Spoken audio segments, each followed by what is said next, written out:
The following article includes allegations of sexual assault and incest, as well as mentions of drug abuse. The Phillips family is among the most famous, talented, and versatile clans in American entertainment history. Their impact on the arts spans 3 generations. Seriously, when was the last time you saw Jessica Biel in a movie? Or, rather, when was the last time you saw a movie because Jessica Biel was the star? Things have been relatively quiet for the wife of Justin Timberlake over the past few years when it comes to parts in must-see productions. John Phillips headed the iconic 4-part, folk rock vocal group, the Mamas and the Papas, singing and writing classics like California Dreamin' and Monday, Monday. His daughter, Mackenzie Phillips, became one of the biggest stars on TV in the 1970s and 1980s with her role as rebellious teen Julie Cooper on One Day at a Time. The actress who once charmed fans as Mary Camden in her decade-long gig among the large cast of Seventh Heaven has pretty much flown under the radar for years now. So, what happened to her starring roles? While some actresses have been known to ruin their careers with scandalous and offensive behavior, Biel's rise in the entertainment industry instead faced a daunting range of unexpected setbacks, as well as one headline-making situation involving her famous husband. Her half-sister, Bijou Phillips, modeled, made music, and acted in a bunch of movies in the 1990s and 2000s. Another Phillips sibling, Chynna Phillips, was the breakout star of early 90s pop trio Wilson Phillips. For as much creativity and enduring works produced by the Phillips family, they have also generated a lot of controversy and endured a lot of pain, hardship, and scandal. Despite the fact that Biel once had the potential to reach an enviable level of fame and acclaim, and possibly still does, everyone loves a comeback after all. Here's why Hollywood hesitates to cast the TV star these days. Jessica Biel is easy to overlook in an industry that's flooded with talented actresses. Jessica Biel just doesn't stand out. Here are the most sordid, alarming, and heartbreaking moments in the Phillips saga. Infidelity ruined John Phillips' first marriage, and his band John Phillips co-founded the Mamas and the Papas, a preeminent 1960s vocal group that bridged the folk scene from the early part of the decade with the hippie rock that came a few years later. John was an off-stage papa, too, as the father of future One Day at a Time star Mackenzie Phillips and mortgage loan officer Jeffrey Phillips, via People, with his first wife, Sue Phillips. An insider explained to the New York Daily News, "There is nothing extraordinary about her, like Carey Mulligan or even Amy Adams, so she's not on the studio's radar unless they're love interest roles. Even when Biel does nab a role, it's never the kind of gig that will allow her to make a serious mark in the business." Salon notes that Biel has been the female lead in just about every recent movie that barely has a female lead at all. Her strange husk of a career, working all the time, but called upon to stretch herself never, is the consequence of a Hollywood machine that needs actresses to exist in order to look pretty and sell tickets, but has no earthly idea of what to do with them. Even being named Esquire's Sexiest Woman Alive in 2005 didn't give Biel's career the boost she was hoping it would. Before the group found success, however, Papa John Phillips had already left his spouse for Holly Michelle Gilliam, according to biography. The two began dating when Gilliam was 17 and John was pushing 30, Vanity Fair reports. She told Radio Free Entertainment, "When this whole thing went down, I thought, oh, this is going to be great. I'm going to get so many jobs from this." Laughs. That wasn't really the case. "I felt like I was kind of on this pedestal a little bit, and it definitely didn't just open all the doors for me, which I thought it would." Apparently, it takes more than just being beautiful to make it in Hollywood. She was hired for her looks, not her talent. Being deemed the sexiest woman alive may not have led to the abundance of job offers that Jessica Biel was hoping it would, but that doesn't mean that her eye-pleasing appearance is totally worthless in the entertainment industry. They got married, and under the name Michelle Phillips, Gilliam also became a member of the Mamas and the Papas. The other half of the band were Denny Doherty and Cass Elliot. In fact, she's often landed roles because of her looks as opposed to her acting skills. According to the New York Daily News, an agent warned that Biel should get an acting coach and do an independent film or two that would show off her talent, not her beauty. It sounds harsh, but the agent added, "She may be a gorgeous girl, but her acting ability just isn't where it needs to be. She hasn't proven that she's a real actor." Biel is fully aware of the fact that people in Hollywood don't think that she has what it takes talent-wise. "For a very long time, I wasn't thought of as anyone with any credibility in the film world," she told Marie Claire, via IMDb. "Everybody is tramping through the swamp every day in this business." The latter had an unrequited crush on the former. only for Michelle to cheat on her spouse, John, by taking up with Doherty per CNN. "I'm worth it, I'm credible. Believe me, give me a shot. That's the way I feel on a consistent basis. Only time will tell if she will indeed get a shot to show audiences and decision-makers behind the scenes that she can be the kind of star they're looking for." Does Jessica Biel rely too much on Justin Timberlake for relevance? Being married to a fellow famous figure doesn't always help boost your profile. In fact, it can sometimes hurt your career. And that seems to be the case when it comes to Jessica Biel's relationship with singer and former NSYNC member Justin Timberlake. In October 2012, Biel and Timberlake got married in southern Italy. And while the romance occasionally stirs up headlines, it may be what the actress is most well known for at the moment, which is obviously not ideal. According to an insider who spoke to Vulture, when Biel started dating Timberlake, she cemented her name brand celebrity. Another top talent agent added that her claim to fame of late is that she married Justin Timberlake, while an insider who talked to the New York Daily News backed that up, saying, "Being married to Justin Timberlake is Biel's calling card at the moment." One PR veteran confirmed to Vulture that dating Justin is a big part of Biel's appeal, but added that her work does have to speak for itself. Maybe if Biel had married a nobody, or even just a B-lister, she'd have had more luck shining alongside them. Big yikes. We just hope she can eventually escape JT's shadow.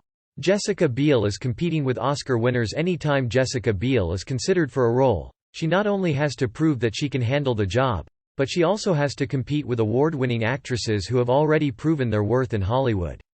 For instance, the New York Daily News reports that Biel was in the running for the role of Catwoman in The Dark Knight Rises, but the gig went to Anne Hathaway. Perhaps unsurprisingly, all that precipitated the end of the Mamas and the Papas by 1968, according to Reuters. Calling their short-lived, contractually forced reunion for 1971's People Like Us horrible, John later reflected in 1995, via CNN, "One doesn't try to hold Cass and Denny and Michelle together. It's a useless task to start with. You just sort of stay out of the way and let things roll as they can." John Phillips had a serious drug problem. The story of John Phillips' time in popular music parallels that of his prodigious drug use. Jessica was fuming when she heard she didn't get the role of Catwoman, the insider dished. She really thought she was going to get it, but when Christopher Nolan handed the role to Hathaway, she was devastated. Catwoman wasn't the only role that Biel lost to Hathaway. She also auditioned for the role of Fantine in Les Miserables, for which Hathaway won the Best Supporting Actress Oscar in 2013. Ouch. Biel talked to People about losing out on the roles she'd love to land, saying, "Parts one really want aren't going to me. Like the other Boleyn girl with Scarlett Johansson and Natalie Portman." According to The Fix, when John and the other three members of the Mamas and the Papas first met, they all took LSD. After the group found success, they regularly used copious amounts of alcohol, marijuana, opiates, amphetamines, and tranquilizers. "I don't want to say that there's nothing I love that I can't have." After the band broke up, John started hanging around in Hollywood, where he developed a taste for cocaine, and after divorcing Michelle Phillips and marrying actor Genevieve Waite, the couple spent a 4-year period mutually addicted to the powerful prescription opioid Dilaudid, according to Vanity Fair. John also started using heroin in 1976, and Rolling Stones guitarist Keith Richards feels responsible. But there's still the occasional script that the director doesn't want to see you for. They want that top tier of girls. It's hard to reach the top when it's already crowded up there. Her films have garnered underwhelming box office numbers. When Jessica Biel was hired for roles in the past, the films didn't exactly perform in a way that would have Hollywood movie makers scrambling to bring her on board for their next project. According to Vulture, only 2 of Biel's films have topped $100 million, Valentine's Day and Chuck and Larry, but other, bigger stars did most of the heavy lifting there. Her franchise wannabes like Stealth, The A-Team, and Total Recall all came in under the $80 million take that Biel reached in 2003 for her remake of the Texas Chainsaw Massacre. Granted, $100 million, or even $80 million, may sound like a lot of money, but it's really not a lot at all when top-earning flicks can bring in staggering amounts that reach over $1 billion worldwide. For example, Captain Marvel starring Brie Larson took in over $1 billion in 2019, according to Business Insider, while Avengers: Endgame brought in well over $2 billion. Maybe Biel should try to score herself a role in a new Marvel movie. Jessica Biel's big breakout role barely saw the light of day. Jessica Biel is ready and willing to take on edgy roles that might change the way people in the industry view her. As Richards recalled in his 2010 memoir, Life, John witnessed the guitarist do heroin, and convinced him to deliver an injection. Unfortunately, the part that might have been her big breakout ended up facing trouble even before it epically bombed in theaters. In 2008, David O. John was hooked. Within a week and a half, Richards wrote, "I've never seen a guy become a junkie that quick." John was so drugged at the time that he was unable to record a solo comeback album produced by the Rolling Stones. In 1981, less than a year after regaining custody of his son, Tamerlane, John was arrested for narcotics trafficking, per CNN. Russell directed a film called Nailed, in which Biel starred as a woman who became a nymphomaniac after a clumsy workman got a nail stuck in her head and she couldn't afford insurance. It was a timely film speaking about an important issue in an interesting way. He served just 30 days in jail, and later admitted in his memoir, via Vanity Fair, that he'd worked out an agreement with a pharmacy to sell him heavily regulated substances.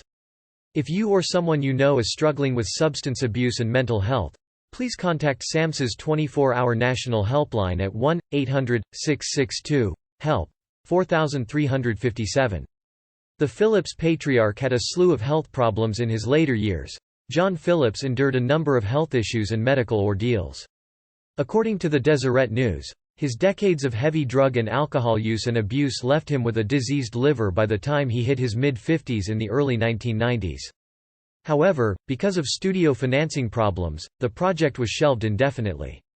The film finally came out in 2015 as Accidental Love in a limited release, and it was put together so sloppily that Russell changed the directorial byline on the film to Stephen Green. David O. Russell's long-delayed Accidental Love, which had been known as Nailed for most of its troubled life, probably should have stayed shelved, IndieWire sadly explained, noting that the film was co-written by former Vice President Al Gore's daughter, Kristen Gore, and also starred Jake Gyllenhaal, Bill Hader, Tracy Morgan, and Kirstie Alley. Millennium released the film in 10 theaters this weekend and it took in only $4,500, averaging a pretty tragic $450 per theater. Oof. This actress' agents may be to blame. Jessica Biel may not be completely to blame when it comes to her lack of lasting success in Hollywood. Those around her may be leading the star astray. Biel should be picking better projects, a so-called PR guru told Vulture. However, the industry expert explained that it might not be the star's fault that she's not attracting the kind of jobs that she wants. Performers don't tend to decide to even audition for a part without their agent advising them and pulling certain strings behind the scenes. That's why the expert added, "I don't think this is a PR problem, it's an agent problem." Maybe it's time for Biel to take a good look at who she's working with and decide whether or not the advice that she's getting and the decisions that are being made on her behalf are really getting her to where she wants to be. Jessica Biel is a mom now. Jessica Biel's time away from the spotlight may also have been slightly deliberate. In April 2015, Biel and her husband, Justin Timberlake, welcomed their first baby into the world, a son named Silas, who has understandably consumed a good chunk of their day-to-day lives, or, at least their social media accounts, anyway. Silas is wonderful. He was able to make it onto a donor list, and in July 1992, John underwent liver transplant surgery at the UCLA Medical Center. He's doing well, Dr. Ronald Busuttil revealed at the time. He's just a joy, Biel told Today in October 2019, while talking about her little guy. He should be able to go back to a normal pre-illness lifestyle, as long as he doesn't drink or take any drugs. However, John didn't abide those rules, as the pull of addiction proved overwhelming. A few months after the surgery, per the new inquiry, he was spotted drinking in public. When questioned on The Howard Stern Show, John quipped that he was just trying to break in the new liver. According to Rolling Stone, Phillips also fought a stomach virus that adversely affected his kidneys, and in the 90s, he was surgically outfitted with a new hip.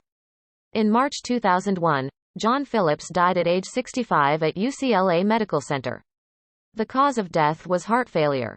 Mackenzie Phillips also had a devastating drug problem. Now in her 60s, One Day at a Time star Mackenzie Phillips has spent almost her entire life struggling with addiction.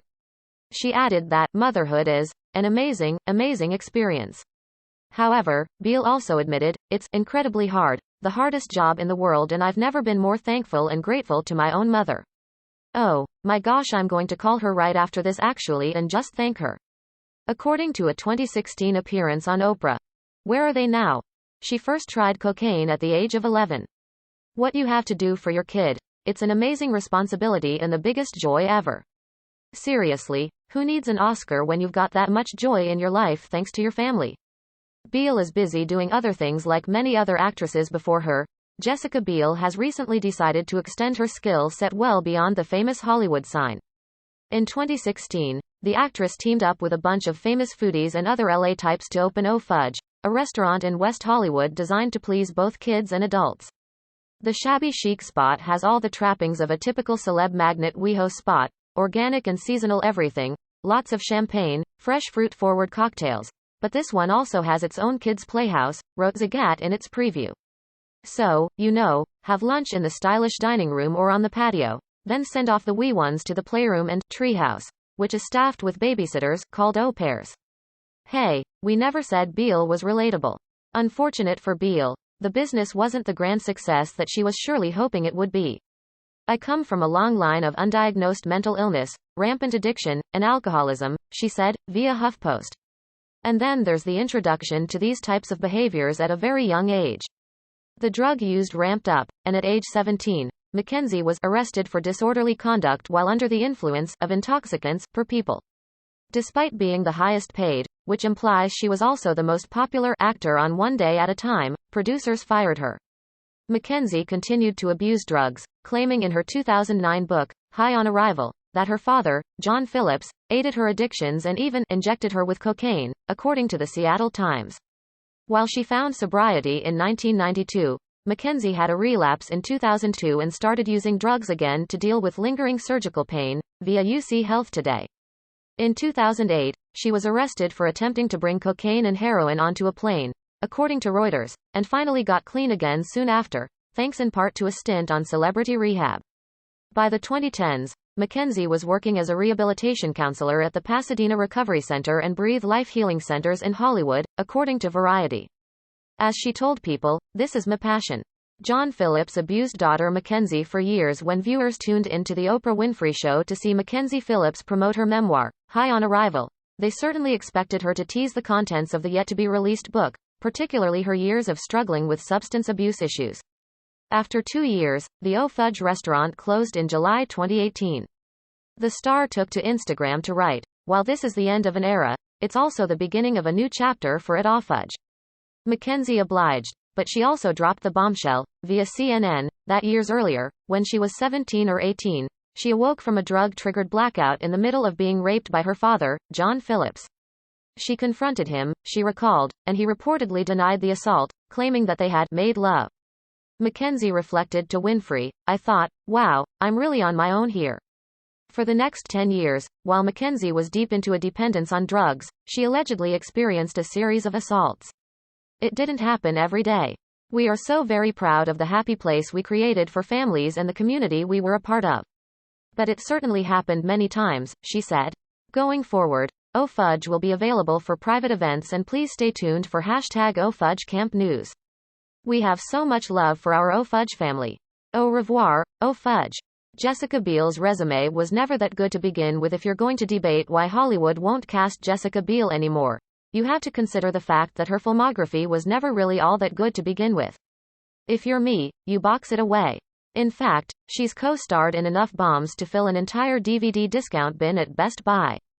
Among her worst offenses, the poorly timed Adam Sandler Kevin James movie, First Now Pronounce You Chuck and Larry, for which she received her first Razzie nomination for Worst Supporting Actress, along with a second regretful nomination for Next, co-starring Nicolas Cage and Julianne Moore, which came out that same year.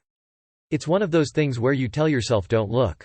There's a video reel playing in my head, and I've spent 30 years trying not to look. When she was 29, their relationship appeared to turn consensual, but as Mackenzie explained, it was the Stockholm Syndrome where you begin to love your captor. John apparently tried to talk Mackenzie into moving to a foreign country and raising his younger children together. Biel also appeared in a botched remake of The A-Team, as well as the ridiculous and convoluted Gary Marshall rom-com Valentine's Day, which Slate felt was a movie that lacks charm, humor, and intelligence. And then there was Total Recall, for which she received yet another Razzie nomination. With those kinds of bombs under her belt, nobody should be surprised that Martin Scorsese and Steven Spielberg aren't knocking on her door. Her big shot at prestige movies failed before Jessica Biel's career took a quality nosedive. The actress had a brief run co-starring in highly anticipated prestige dramas. The first came in 2005, when she played the ex-girlfriend of Orlando Bloom in Cameron Crowe's big follow-up to Almost Famous, Elizabethtown. However, the actor finally broke free of the situation when she became pregnant and didn't know if the child's father was her dad or her husband. She ultimately terminated the pregnancy, and said, "I never let John touch me again." If you or someone you know has been the victim of sexual assault, you can call the National Sexual Assault Hotline at 1-800-656-HOPE, 4673, or visit rain.org for additional resources. Mackenzie Phillips' allegations tore her family apart after Mackenzie Phillips appeared on The Oprah Winfrey Show in 2009 and revealed the shocking details of her alleged years-long physical and abusive relationship with her father. Her half-sister, model and actress Bijou Phillips, released to the talk show a statement in response. That movie never really made it off the ground, though. The reviews were terrible, and Biel's part was pretty innocuous to begin with. With one botched effort to her name, Biel then turned to the magician drama The Illusionist, opposite Edward Norton. To her credit, the film received pretty decent reviews. Even the toughest of critics seemed to give Biel a pass. Her words weren't exactly supportive, and they called Mackenzie's judgment into question. "When I was 13, Mackenzie told me that she had a consensual sexual relationship with our father. This news was confusing and it was also scary, as I lived alone with him since I was 3, Bijou wrote. Unfortunately, the movie was overshadowed that year by another movie about magic, Christopher Nolan's The Prestige, which had the massive star power of Hugh Jackman and Christian Bale, as well as the popular following of Nolan. Casting Biel in Oscar hopefuls just didn't seem to take. By the following year, she was co-starring opposite Nicolas Cage in the jaw-dropping disaster, Next. That about sums it all up. Jessica Biel's career never really matured. Many teenage actors struggle, and admittedly fail, to keep their career momentum going as they begin to age. Such has been the case for Jessica Biel, who still seems to be trapped in a time when the TV channel The WB still existed. Ask anyone to name something that Biel has done, and they'll probably say Seventh Heaven. I didn't know what to believe, and it didn't help that shortly thereafter, Mackenzie told me it didn't happen. Mackenzie's history with our father is hers, but also clouded with 30 years of drug abuse. Bijou expressed more thoughts on Twitter, via SFGate. It ruined my life and my relationship with my father, she said of learning about the incestuous relationship. The former 90s kid star even eagerly embraces her past on the family-friendly show that she started on when she was just 14 years old. Up till that point, I was a normal kid. I got good grades, loved my horse, was pretty innocent. At this time, Bijou started doing drugs, and did not talk to my dad anymore. While she said she reconciled with her father before his death in 2001, she did not believe Mackenzie's allegations. Bijou Phillips dealt with drug addiction. According to Bijou Phillips, her family being torn apart by the revelation of a years-long, inappropriate relationship between her father, rock star John Phillips, and older sister, actor Mackenzie Phillips, set her on a wayward course. By the time she was 14, The Guardian reports, she dropped out of school and left her home and father for New York City. In February 2017, she reunited with her former Seventh Heaven co-stars and on-screen siblings, Beverly Mitchell and Mackenzie Rossman. I have been truly blessed with these two beautiful women who really are like sisters, to me. Biel wrote on her blog. They challenge me, they inspire me, and they make me a better person. Though we don't see each other as often as we would like, it is always like we have never been apart, and I couldn't be more thankful. I love these two beyond words and have to say that after a few hours together today my heart is full. While Biel's fans surely appreciate the nostalgia, the fact that she never actually left the 1990s fully behind doesn't exactly bode well for the coming decades. This actress thinks her beauty holds her back. If you ask Jessica Biel why she can't get work, she thinks she's just too hot. She once told Allure, via HuffPost, "I'm in there with everybody else, fighting for the good parts."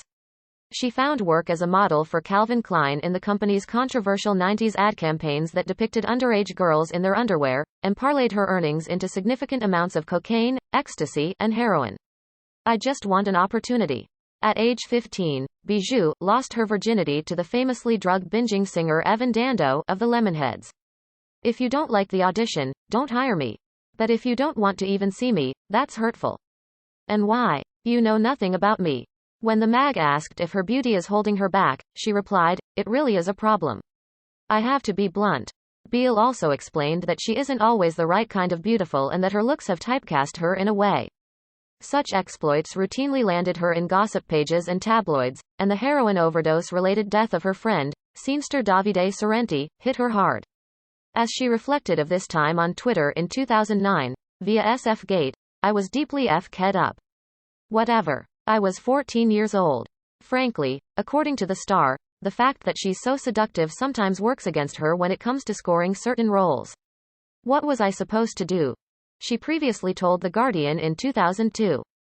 She told Elle, via People, "One director told me, I'm not looking for the sexiest woman. I'm looking for the girl next door." When asked by IGN if her status as a sex symbol enhances her box office draw, Biel explained, "Well, I don't really know if it enhances it or not.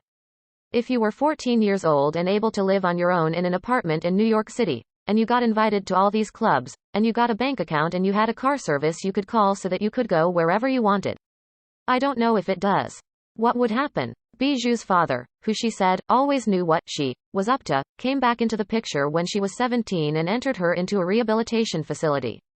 This Phillips family member apologized for bullying her castmates while Bijou Phillips recorded and released a single album in the late 1990s. She took after her half-sister, Mackenzie Phillips, rather than their father, and pursued acting, appearing in more than 30 movies and TV shows. "It's not my plan or whatever in my life to be a sex symbol. It never is. You are who you are, but you can't help what you look like." Biel's attempt at a major comeback came in hot but fizzled. Jessica Biel's career may be down, but it's certainly not out. All she needed to do was, temporarily, give up on movie roles. She's never had a massive hit film or series, but she did make her presence felt on a couple of those projects, albeit not for the right reasons. During a 2017 episode of her podcast, Shut Up and Listen, actor Heather Matarazzo alleged that Bijou strangled her on the set of 2007 horror movie Hostel, Part 2. She recalled, via Hornet, that Bijou had thrown me up against a wall and put her hands around my neck and started choking me and choked me for a good 15-20 seconds. Matarazzo explained that these actions, which reportedly occurred at a pre-shoot cast party, were a misguided attempt by Bijou to help Matarazzo stay sober. Matarazzo's guest on that episode? Actor Daniel Franzese, best known as Damien in Mean Girls, who co-starred with Bijou in the uncomfortably ironically titled 2001 film, Bully. He'd previously claimed on Facebook that Bijou had subjected him to several types of abuse. She reportedly loudly teased him after he, reluctantly, admitted he identified as bisexual, screamed, "Ew, gross," when Franzese removed his shirt as required for a scene, rubbed her dirty feet on his neck, kicked him in the head, and twisted his nipple through his shirt. After Franzese's post, Bijou publicly apologized. Bijou Phillips required a life-saving kidney transplant. According to a representative of Bijou Phillips who spoke to TMZ in 2017, the actor and model was born with undersized kidneys. It turns out that the actress may simply be better suited for the small screen.